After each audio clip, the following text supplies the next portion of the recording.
عورتوں پر فرفتہ اور دنیا کی لذتوں پر مغرور ہونے سے دور رہ کر عورتوں کا عاشق اور فرفتہ خدائی امتحان و آزمائش میں مبتلا اور دنیا کی لذتوں پر مغرور ہونے والا ذلیل ہے۔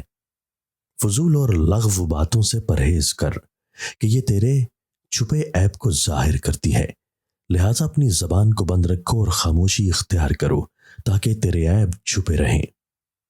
حسد، جھوٹ اور کینے کو دور کر دے، کیونکہ یہ تینوں صفات ایسی ہیں کہ دین کو بٹا لگاتے اور آدمی کو زمین کے اندر دفنا دیتے ہیں۔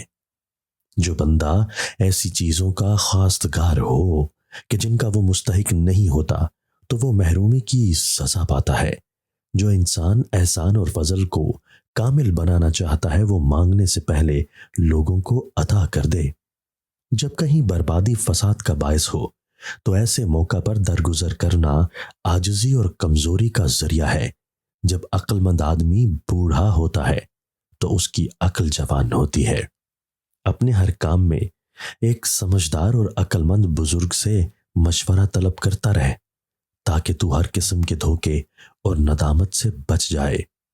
اپنے نفس کو عفاف یعنی سوال سے بچنے کے ساتھ آراستہ کرو اور اسراف و فضول خرچی سے پرہیز کرو، کیونکہ فضول خرچ شیطان کا ساتھی ہوتا ہے۔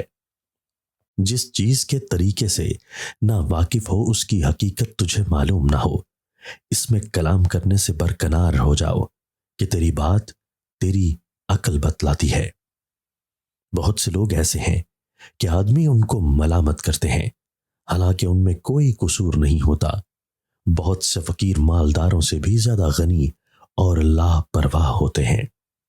جب تو سوال کرے تو سمجھ کر سوال کر اور خواہ ضدی عالم سے بحث مباحثہ سے بھی پرہیز رکھ، کیونکہ جاہل آدمی جو سیکھنے کا ارادہ رکھے وہ عالم کے مشابہ اور ضدی عالم جاہل کے برابر ہے۔ جب مباح چیزوں سے پیٹ بھر جاتا ہے تو دل اندھا ہو جاتا ہے، اس میں صلاحیت نہیں رہتی۔ سب سے بڑی تعریف وہ ہے جو برے لوگوں کی زبان سے ادا ہو۔ دانت میں درد ہے تو امرود کا بیج دانت پر رکھ دیجئے، دانت کا درد فوراً ختم ہو جائے گا۔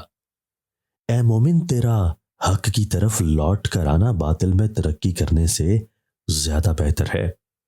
تیرا حق کی طرف رجوع کرنا گو اس میں تجھے تکلیف و درد اٹھانا پڑے، اس راحت سے بہتر ہے جو باطل کے ساتھ دینے سے ہاتھ آئے۔